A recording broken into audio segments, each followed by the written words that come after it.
अस्सलामुअलैकुम, आदाब। मैं हूं आपका मेज़बान खुर्रम सुहेल और आप देख रहे हैं प्रोग्राम चाय खाना।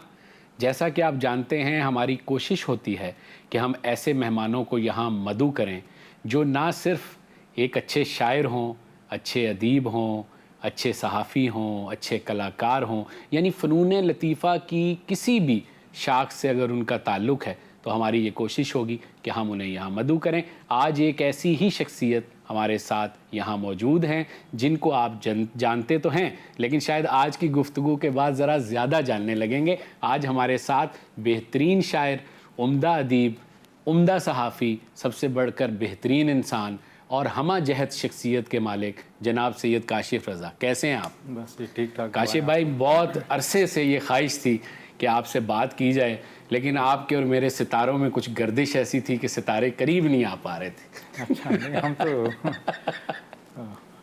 तो कैसे हैं, क्या हो रहा है आजकल? बस मुताला हो रहा है और बस और क्या करना। आपके मुताले का तो मैं बड़ा मद्दा हूँ। आप बड़ी बाकायदगी से पढ़ते हैं और तसलसल से पढ़ते हैं, और सबसे बड़ी बात यह है कि आप कुएँ के मेंढक नहीं हैं जैसे कि हमारे यहाँ अक्सरियत है कि आप बाहर निकल कर भी देखते हैं दुनिया में क्या कुछ लिखा पढ़ा जा रहा है। हाँ, इससे पता चलता है कि फारिग बहुत हूँ। हाँ, जिन लोगों को आप पर तनकीद करनी है वो ये कह सकते हैं, लेकिन मेरी नज़र में तो ये बड़ी काबिल तहसीन बात है। तो आजकल क्या पढ़ रहे हैं, क्या लिख रहे हैं ताज़ा तरीन? ताज़ा मैंने कुछ तर्जमे किए हैं।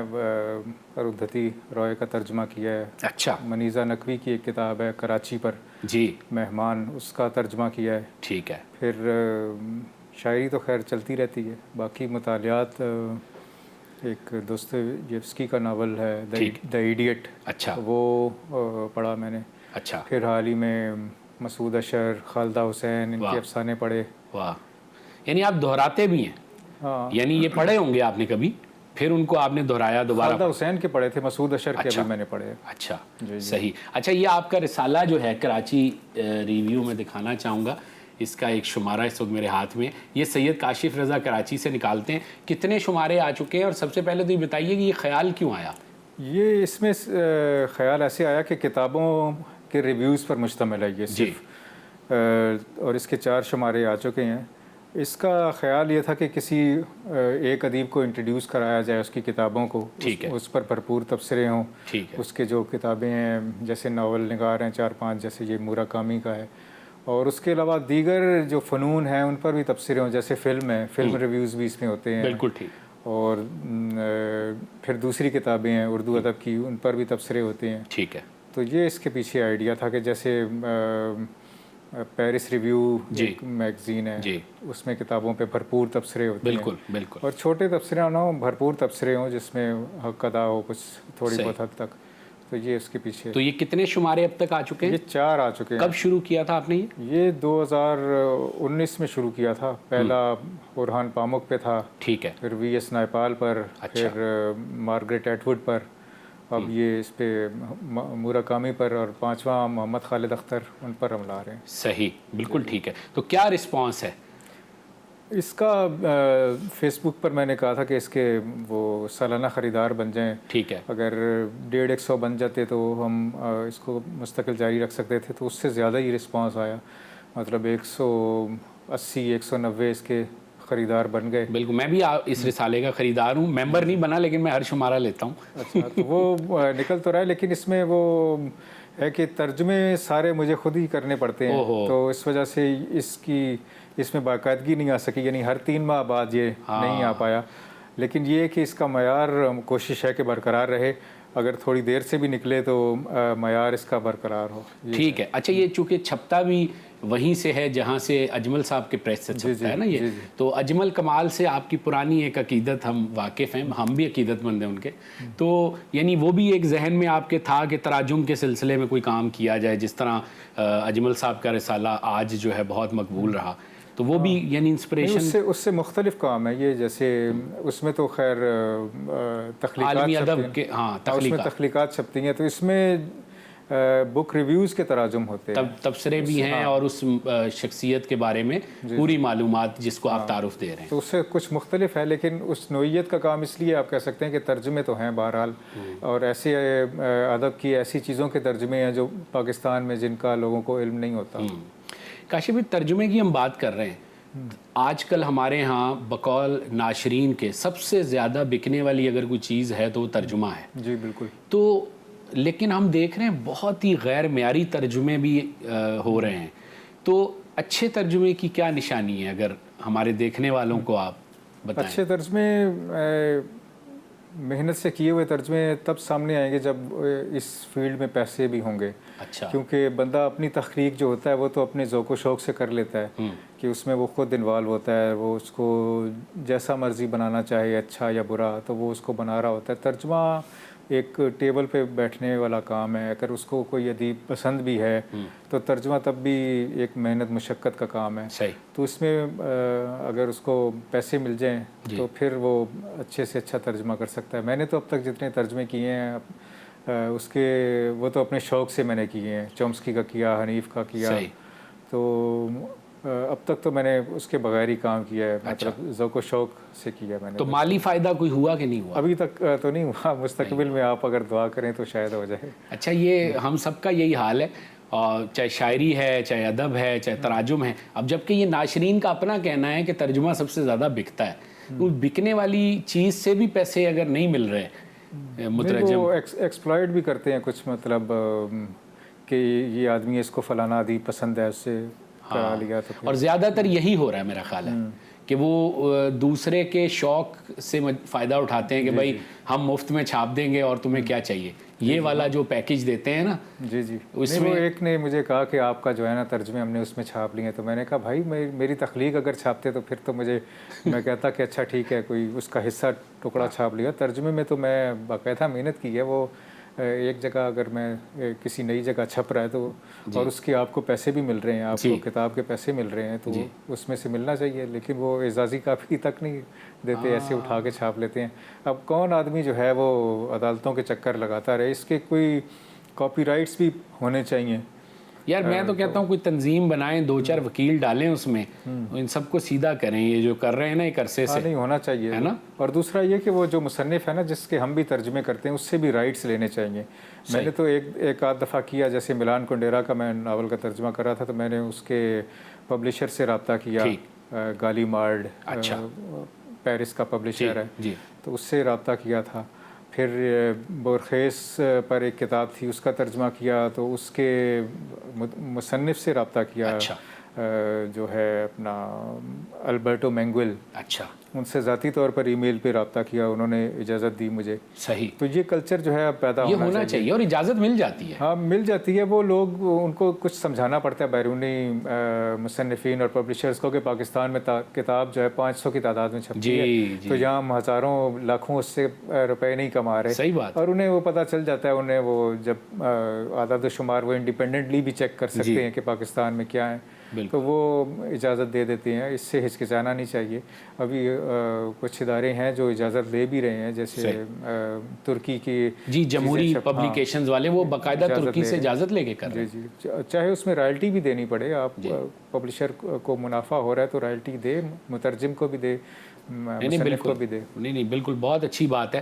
तो बहुत अच्छा है, आपके तराजुम जो है वो यकीनन नज़र से गुजरते रहते हैं और हमारे देखने वाले भी जानते होंगे। तो अल्लाह करे कि ऐसा हो कि आगे चलकर ये तर्जुमा पे भी करे और फिर बड़े पैमाने पर चीज़ें हों, दुनिया की बड़ी किताबों को आदमी जो है वो तर्जुमा करे। अदरवाइज़ फिर जो मार्केट में तर्जुमे घूम रहे हैं वो आपके सामने कि अक्सरियत का हाल पतला है। हाँ, असल में अंग्रेज़ी से मिला के जो लोग नहीं देखते तो उनके नज़दीक तो वैसे ही है, जैसे कोई सार्थर को या हेमिंगवे के नाम तो बड़े मशहूर हैं, तो वो उसको देखता है कोई नौजवान, तो वो उसको ख़रीद लेता है। अब वो मिला के देखेगा तो पता चलेगा कि कैसा तर्जुमा है। तो मेरे ख्याल में तो 2-3 हैं मुतरजमीन।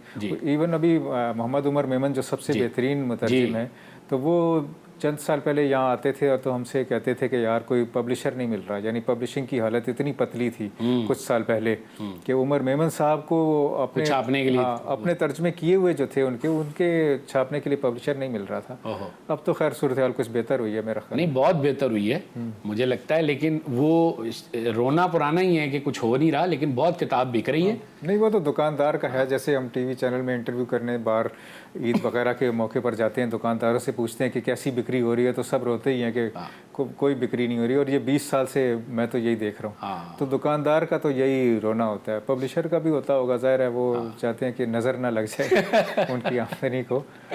सही बात है। अच्छा, आपका रिसाले के साथ साथ पिछले दिनों मोहम्मद हनीफ का नावल था, बहुत मशहूर ज़माना नावल, 10-11 साल पहले आया, a case of exploding mangoes, तो उसका उर्दू तर्जुमा आपने किया था, तो कैसा तजर्बा रहा? वो तर्जुमा जो है वो कुछ लोगों को ज़्यादा पसंद आ गया, तो वो सारी उसकी कापियाँ ले गए। ठीक है। तो ज़्यादा पसंद आना भी जो है ना ये मसला होता है। चले, सही है, लेकिन एज ट्रांसलेशन प्रोजेक्ट आपको कैसा एक्सपीरियंस? नहीं, वो तो अपने शौक से मैंने की चीज़ें इतनी, वो इतना बैनर सुतूर में वैसे ही लिखते हैं। जी जी, नहीं, उनका ख़ास एक ह्यूमर है, उसको कैप्चर करना बड़ा मुश्किल होता है। तो वो कर पाए आप? हाँ, वो कोशिश की उसकी, उसमें उस ह्यूमर में ये है कि दो चीज़ें हैं, एक तो उस ह्यूमर में कुछ वो पंजाबियत भी है और अंग्रेजियत भी है। हाँ, नहीं, अंग्रेजियत तो खैर है, अंग्रेज़ी में लिखते हैं, लेकिन उसमें पंजाबी जो एक ख़ास जुगत वाला होता है ना, वो वाला भी होता है। और एक उनका जो ब्लैक ह्यूमर जिसको कहते हैं ना, या जिसको गैलोज ह्यूमर कहते हैं, कि आदमी एक किसी संगीन दुख में मुब्तला है तो उसको वो जो हरकतें कर रहा है, तो उसमें एक ह्यूमर भी है। यानी दूसरा जो नाजिर उसको देख रहा है, उसमें एक उसके देखने में एक ह्यूमर है। सही। फिर एयरफोर्स से भी मेरे वालिद साहब का ताल्लुक़ था, तो मैं वहाँ एयरफोर्स में कोई पहली ज़िंदगी के 22-23 साल वहाँ गुजारे, तो उस माहौल से भी कुछ वाकफियत थी, आपको आइडिया था। जी जी, जो उससे कुछ मदद मिली, उससे भी मदद मिली। बहुत अच्छा है, और यकीनन ये चीज़ें तो खैर आगे होती रहेंगी। आपको चाय पिलानी है हमने, और एक ब्रेक लेना है, इस दौरान चाय आ जाएगी, हमारे नाजरीन भी चाय पी लेंगे। तो एक छोटा सा वक्फा, सैयद काशिफ रज़ा हमारे साथ हैं और गुफ्तगू का सिलसिला जारी है।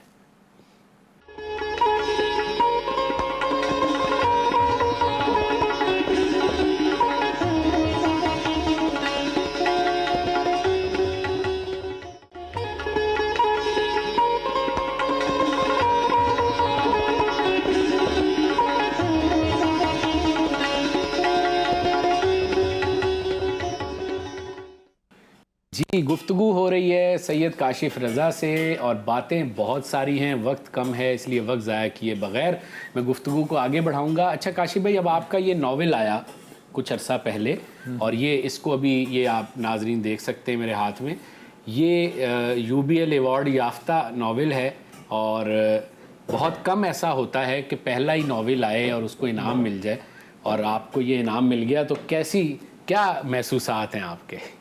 महसूसात बस पता चला कि दाग लग जाता है बंदे का, कभी कभी लग जाता है। लेकिन ये है कि नावल तो आपका शुरू से फोकस आपकी एक था कि नावल निगारी करनी है, आप नहीं, मैं जब सिर्फ शायरी करता था तब भी मैं पढ़ता फिक्शन ही था ज़्यादा, और वो भी अंग्रेज़ी फ़िक्शन।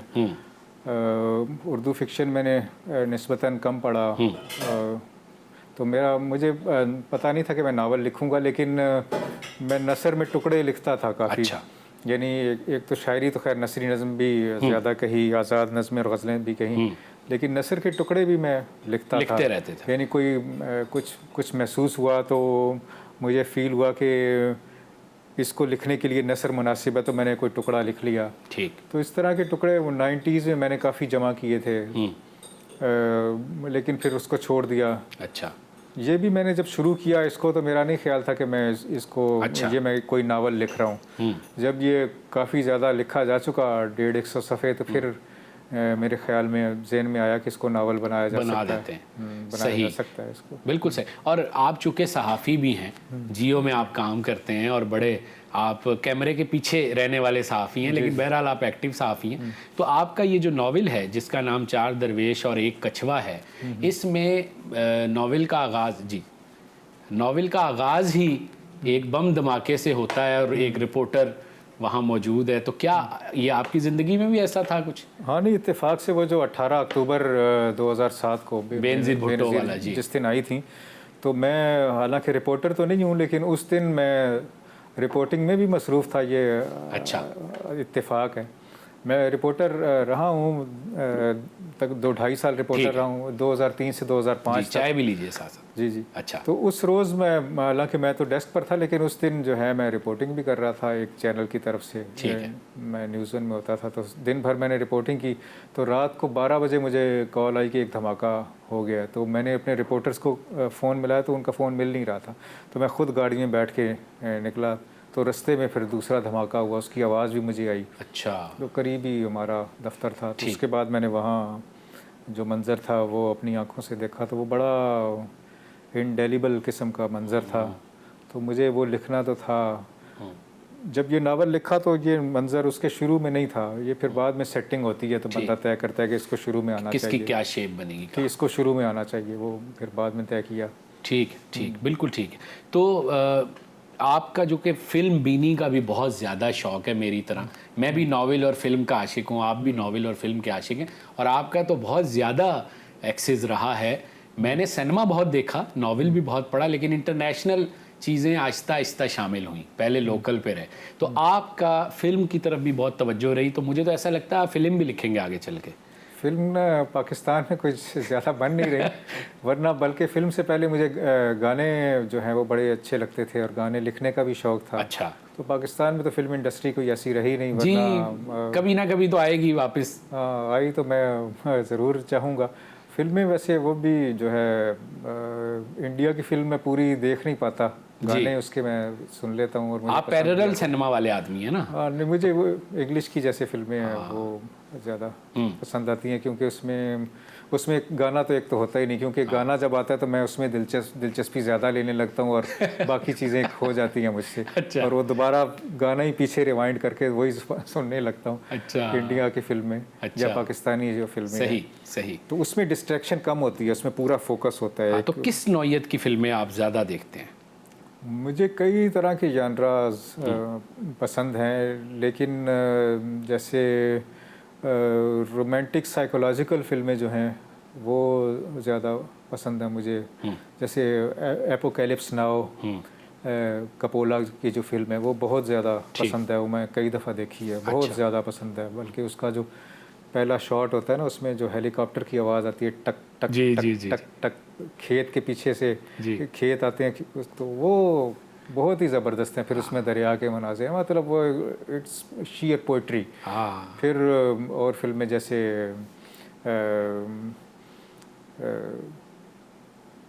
वो एक पागल खाने के ऊपर एक फ़िल्म है, और इस तरह की फ़िल्में, ये उसकी फ़िल्में, बर्टोलुची की फ़िल्में मुझे बहुत पसंद हैं। बर्टोलुची की तो सारी फ़िल्में मुझे पसंद हैं। जैसे द ड्रीमर्स सबसे ज़्यादा पसंद है उसकी, बर्टोलुची की फ़िल्म। अच्छा। तो यानी वो अब आप आज तक आपका ये शौक़ तो जारी है, आप देखते रहते हैं। जी। तो उसका असर भी कोई सिनेमा का भी नावल की तरफ पड़ा, मंजर निगारी के तनाजुर में? असल में जो शॉट है वो इतना सादा नहीं होता, या अब इतना सादा नहीं है। तो नावल का जो एक मंज़र है उससे ज़्यादा पेचीदा हो गया है जो फ़िल्म का शॉट है ना। नावल में आप एक मंज़र बता रहे होते हैं, तो उसमें जो जो आपने दिखाना होता है आप वो ख़ुद लिख रहे होते हैं। शॉट में आपके सामने एक किरदार होता है, जबकि उसके पीछे जो डेप्थ होती है ना, तो उसमें आप चीज़ें दिखा भी रहे होते हैं और वो नहीं भी दिखा रहे होते। जो सादा कारी होता है, आम कारी होता है, आम नाज़िर होता है, उसकी तवज्जो उस मकालमे पर जाती है जो कि सामने हो रहा है। सही। लेकिन जो पीछे डेप्थ है ना, तो उसका इम्पैक्ट आपके लाशऊर पे पड़ रहा होता है। ठीक। तो ये एक ऐसी चीज़ है जिससे, ये तो एक चीज़ है, और भी बहुत सी चीज़ें हैं जिससे सीख सकता है नावल निगार, क्योंकि बहुत ज़हीन लोग जो हैं वो अब डायरेक्शन के शोबे में, फ़िल्म साजी के शोबे में हैं।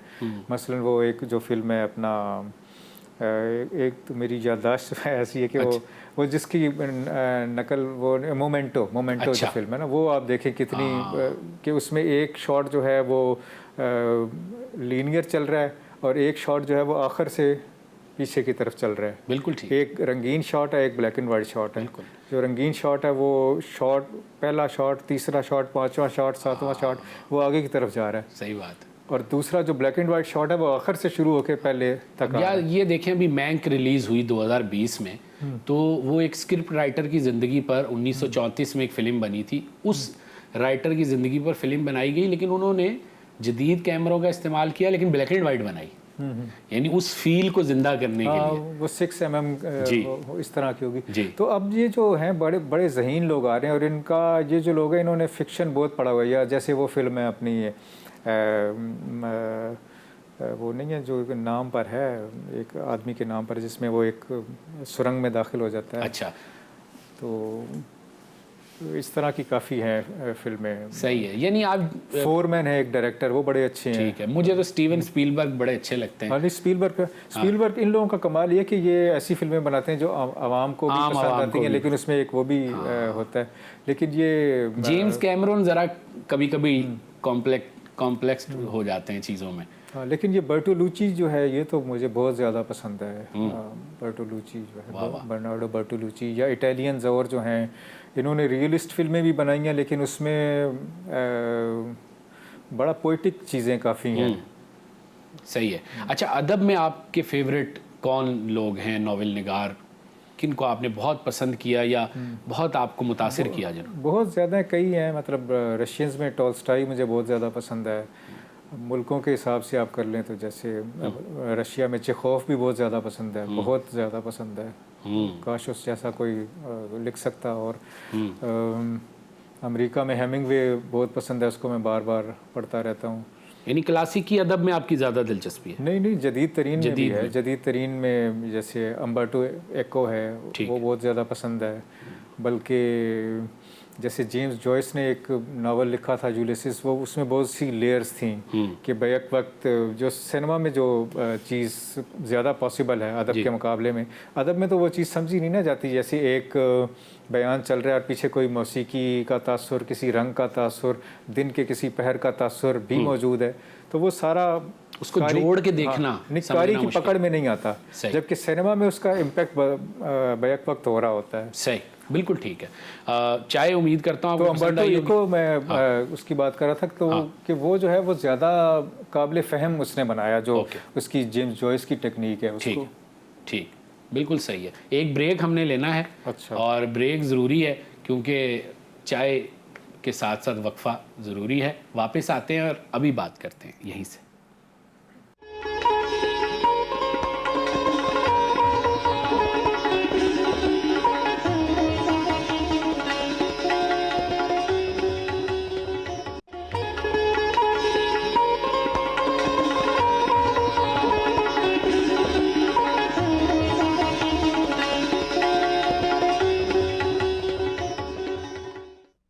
जी, तो गुफ्तगू हो रही है काशिफ रज़ा भाई से। अच्छा, आपके इतने पहलू हैं, कौन सा पहलू छोड़ा जाए, किस पर बात की जाए, और वक्त है कि वो पर लगा के उड़ रहा है, तो वक्त बहुत अब थोड़ा रह गया। जल्दी से मैं चाहता हूँ कि आपकी शायरी के हवाले से, आपकी शायरी मैंने पढ़ी, और मैंने उस वक्त शायरी पढ़ी, मैं आपको जब जानता भी नहीं था, कभी मिला भी नहीं था, और मैं आपकी शायरी की किताब ख़रीद कर लाया बाज़ार से। तो ये एक डायरेक्ट फीडबैक मैं दे रहा हूँ आपको, एक गुमनाम आपके चाहने वाले का, जो आपकी शायरी का मद्दा है, ठीक है, और बरसों पुरानी बात है ये। तो शायरी आपके अंदर का जो हिस्सास शायर था, ये किधर गया? बहुत दिनों से कोई शेरी मजमुआ, कोई चीज़ ऐसी नहीं आई? नहीं, वो ताख़ीर तो खैर पहले और दूसरे मजमुए में भी थी, मतलब 2003 में पहला मजमुआ आया, फिर 2012 में आया। तो शायरी तो जारी है। उसको असल में मैं दिखाता नहीं हूँ, ख़ास तौर पर जो नज़में हैं, क्योंकि वो बड़ी काफ़ी ज़ाती किस्म की होती हैं, तो मुझे मुनासिब नहीं लगता कि जैसे फ़ेसबुक पे उसको शेयर किया जाए। वरना शायरी जो है वो मुसलसल लेकिन कल को किताब में भी तो आएगी ना वो। हाँ, नहीं, वो आएगी तो वो चुप करके बंदा पढ़ ले तो वो ठीक रहता है। अच्छा, आप चाहते हैं उस पर बात ना हो ज़्यादा? नहीं, बात नहीं, ऐसा, क्योंकि फेसबुक पे तो फिर लोग आएंगे, कमेंट करेंगे, बात करेंगे। हाँ, वो तो उसमें है ना, वो एक फ़राज की नज़म भी है कि मैं तेरे हुस्न का आशिक था और आज मैं उसे बाज़ार में ले आया हूँ, कुछ इस तरह की है। सही। तो वो एक अलग नोयत की, उससे जो मेरी कमिटमेंट है वो बड़ी ज़ाती नोयत की है। ठीक है, शादी नहीं, वो नज़र भी आती है, और बड़ी जिसे कहना चाहिए ज़रखेज़ किस्म की जमालियात है आपकी शायरी में। आपकी नज़मों में जो इस्तियारे हैं बड़े कमाल हैं। कभी मुझे इसमें यूनानी देवता नज़र आ रहे होते हैं, कभी इसमें ज़मीन पर चलते फिरते आम किरदार, किसान, मज़दूर, ख्वाब देखने वाला कोई लड़का लड़की। तो ये शायरी को कैसे अपने अंदर आपने दरियाफ्त किया? मुझे लगता है ये पहला हवाला ही था आपकी तख्लीकी हवाला। हाँ, पहले आपने शायरी की। यही था, मतलब अब भी जबकि मैंने एक नावल लिख भी लिया है, तो कभी जो महसूसात कुछ होते हैं, तो पहली चीज़ जो मेरे जहन में आती है वो यही कि कोई मिसरा आता है तो फिर मैं उसमें से कोई नज़म बनाने की कोशिश करता हूँ, बजाय इसके कि जैसे एक फ़िक्शन निगार होता है तो वो कहीं जाता है तो उसे कोई मंज़र या कोई चीज़ अच्छी लगती है तो वो चाहता है कि उसे लिखे, उसका एक किसी पैराग्राफ में उसको बना कर लिखे। तो उसके बजाय मैं जब मुझे कुछ मेरे अंदर कुछ तासुरात तो पैदा होते हैं की शक्ल में या तो वो कोई मिसरा अचानक जहन में आता है तो उससे मैं कुछ बनाने की कोशिश करता हूँ, यानी लाशौरी तौर पर। तो ये है, यानी शायर जो है ना वो आपके अंदर सही जड़ से मौजूद है। हाँ, वो नहीं जाएगा कहीं, नहीं, वो तो कभी, चाहे आप सहाफ़त करते रहें, नावल निगारी करते रहें या कुछ नकद लिखते रहें, अदबी नकद, लेकिन शायर अपनी जगह मौजूद रहेगा। लेकिन ये इतनी ज़रखेज़ शायरी है आपकी और इसमें मोहब्बतों के भी कई रंग शामिल हैं। बल्कि मैं दिखाना चाहूँगा ये टाइटल्स, क्या प्यारे नाम हैं और क्या प्यारे टाइटल्स हैं। देखें जी, पहला इनका मजमुआ था मोहब्बत का महल वकू, और इस कदर ये मुझे पसंद है ये टाइटल। और दूसरा ममनू मौसमों की किताब, ये वो किताब है जिसके बारे में मैं बात कर रहा था कि मैं बाज़ार से ख़रीद के लाया, और मुसव्वरी से भी आपका शगफ इसमें नज़र आ रहा है, बल्कि इसमें तो पेंटिंग्स मौजूद भी हैं, अंदर भी मौजूद हैं। तो ये सारा इतना ज़रखेज़ मामला, इतनी हिसासियत, तो क्या मतलब कोई मोहब्बत हुई, कोई नाकामी हुई, या किसी मोहब्बत की तलाश में ऐसा हुआ, या शादी के बाद हम सब जैसे हो जाते हैं वैसे आप की जमालियात और तेज़ हुई, क्या हुआ? असल में वो जो जहन है उसकी अपनी एक बायोलॉजी होती है। ठीक है, एक तो हमारी बायोलॉजी है, तो वो अलग से एक चीज़ें बनाता रहता है। ठीक।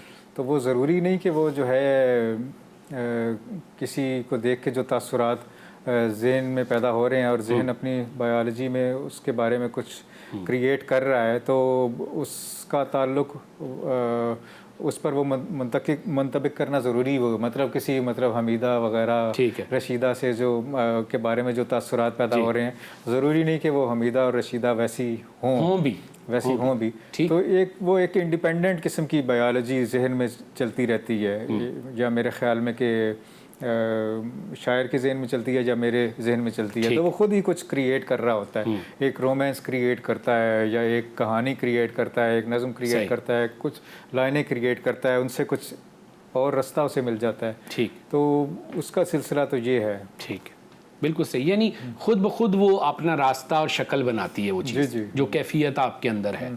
बिल्कुल ठीक है। अच्छा, शायरी हो रही है, नावल आप लिख चुके हैं, मज़ीद क्या लिख रहे हैं आजकल, नया क्या हो रहा है? मज़ीद वो मैं सयाहत भी करता रहता हूँ जी। आप बहुत सारी दुनिया के मुल्क घूम चुके हैं, ये बिल्कुल ये वाला हवाला भी आपका। तो वो असल में जो मकाम होता है तो उसको शिफ्ट करना बड़ा ज़रूरी होता है। ठीक है। अगर ख्याल अगर जामिद वरना हो जाता है, अगर आप एक ही मकाम पे रहें ना, जैसे मैं एक ही चैनल में 15 साल से काम कर रहा हूँ, तो उसके बारे में मेरी यादें भी उतनी ही हैं जितनी किसी ऐसी जगह की जहाँ मैंने 1 साल 1.25 साल काम किया। तो इस मकाम की शिफ्ट करना बड़ा ज़रूरी होता है, उससे आपके जो ख्याल हैं, सफ़र वसीला ज़फ़र भी तो कहते हैं ना। तो यादों में जो है ना, याददाश्त जो है ना, उसमें एक वैरायटी पैदा होती है कि मकाम पर वो सेट होता है। जैसे जो लोग मेमोरी को बेहतर करने के तरीके बताते हैं, वो ये बताते हैं कि मेमोरी में कंपार्टमेंटलाइजेशन कर लें आप, कंपार्टमेंट बना लें कि ये फ़लाना है, ये लिटरेचर है, ये सियाहत है, ये फ़लाना है। तो मेरा ये ख्याल है कि अगर हम मकामात पर अपनी मेमोरीज़ को, याददाश्तों को सेट करें तो वो ज़्यादा से ज़्यादा हो सकती हैं। तो उस पर मैंने तुर्की पे, ईरान पे लिखे भी हैं। तो अभी दिल्ली में गया था उस पर, और अफ्रीका में गया था, तो उस पर कुछ बनाने की कोशिश कर रहा हूँ। मैं असल में सफ़रनामा वैसा नहीं लिखता कि मतलब जहाज़ पे मैं बैठा वहाँ से शुरू करूँ और वापस आया वहाँ ख़त्म कर दूँ। अगर मुझे कुछ उसमें से कुछ निकला है तो मैं उसको किसी कहानी की तरह कुछ बताता हूँ कि उसमें कोई मीनिंग अगर मुझसे क्रिएट हुआ है उस सफ़र के दौरान, या मैं उसकी यादों में कोई मीनिंग मुझसे क्रिएट हुआ है, या मैं कोई मानी मैंने तलाश किया है, तो उस मानी का सिरा पकड़ के मैं उसके पीछे चलना पसंद करता हूँ। बिल्कुल, ये नहीं आप फिक्शन की तरह ही ट्रीट करते हैं उसको भी, नॉन फिक्शन को भी। बिल्कुल ठीक है। अच्छा, अब वक्त चूँकि हमारा बिल्कुल इख्तिताम पजीर होने पे है, तो हम चाहते हैं कि आपसे कुछ शायरी सुन ली जाए फटाफट। तो क्या सुनाएंगे आप हमें? शायद मैं आपको गज़ल सुनाता हूँ कि शोर कुछ और मेरे सर में हवा करती है, शोर कुछ और मेरे सर में हवा करती है, बाग में सैर जो वो मस्त सबा करती है। वाह वाह। शोर कुछ और मेरे सर में हवा करती है, बाग में सैर जो वो मस्त सबा करती है, और पहले करती है सबा बाग में उसको सरमस्त। वाह।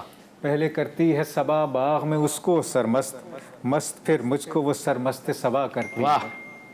पहले करती है सबा बाग में उसको सरमस्त, मस्त फिर मुझको वो सरमस्त सबा करती है। और क्या बताऊं तुझे ए सरखुशो सरमस्त सबा, वाह वाह। क्या बताऊं तुझे ए सरखुशो सरमस्त सबा, काम क्या मेरे चरागों से हवा करती है। वाह वाह वाह वाह। क्या बताऊं तुझे ए सरखुशो सरमस्त सबा, काम क्या मेरे चरागों से हवा करती है। और रूह से क्या वो उठेगी कि बदन से उसके, रूह से क्या वो उठेगी कि बदन से उसके, एक लिपट ऐसी ताल्लुक की उठा करती है। वाह वाह। रूह से क्या वो उठेगी कि बदन से उसके, एक लिपट ऐसी ताल्लुक की उठा करती है। और वो जो लिखना था सरंगुश्ते जुनूं से मैंने, वो जो लिखना था सरंगुश्ते जुनूं से मैंने, हाय उस तन पे रकम किल के हिना करती है। क्या बात। वो जो लिखना था सरंगुश्ते जुनूं से मैंने, हाय उस तन पे रकम किल के हिना करती है। और वो बुरा करती मेरे हक में गर अच्छा करती, वो बुरा करती मेरे हक में गर अच्छा करती है जो वो मुझसे बुरा करती है। वाह वाह वाह वाह। और इन दिनों ऐसा है कुछ उसकी कबा का मामूल, इन दिनों ऐसा है कुछ उसकी कबा का मामूल, आँख पर बंद है ख्वाबों पे खुला करती है। वाह। और रोज़ उमड़ता है मेरे सीने में एक इश्क नया, रोज़ उमड़ता है मेरे सीने में एक इश्क नया, रोज़ वो मुझको अता हुस्न नया करती है। क्या बात है। ये है जनाब। वाह वाह। बहुत शुक्रिया काशिफ भाई, आपने वक्त निकाला, आप आए। गो कि हम उस तरह इंसाफ तो नहीं कर पाए जिस तरह हम वैसे चाय खानों पे ढाबों पे बैठ के कोरोना से पहले हम बड़ी तफसीली आपसे गुफ्तगू से फैज़याब होते थे, तो वैसी बात तो नहीं हो पाई। लेकिन मुझे उम्मीद है कि कम अज़ कम हमारे देखने वालों को आपकी बुनियादी जो जहतें हैं उससे ज़रूर वाकफ़ियत हासिल होगी। और आइंदा फिर किसी मौके पर आपकी कोई नई किताब आएगी, हम आपको फिर मदऊ करेंगे और आपसे गुफ्तगू करेंगे। आपका शुक्रिया। बहुत शुक्रिया आपका भी जनाब। बहुत शुक्रिया। और नाजरीन आपका भी शुक्रिया। हमारी कोशिश होती है कि ऐसे लोग आएँ चाय खाने में जो हिसासियत का काम करते हों, और मेरा ख़्याल है सैयद काशिफ रज़ा उनमें एक बहुत ही मोतबर हवाला हैं। और बहुत मज़ा आया इनसे बात करके। आप भी अपना बहुत ख्याल रखें। फिर किसी दूसरे प्रोग्राम में ऐसी ही किसी शख्सियत के साथ हाज़िर होऊंगा। खुर्रम सुहेल को चाय खाना से दीजिएगा इजाज़त। खुदा हाफ़िज़।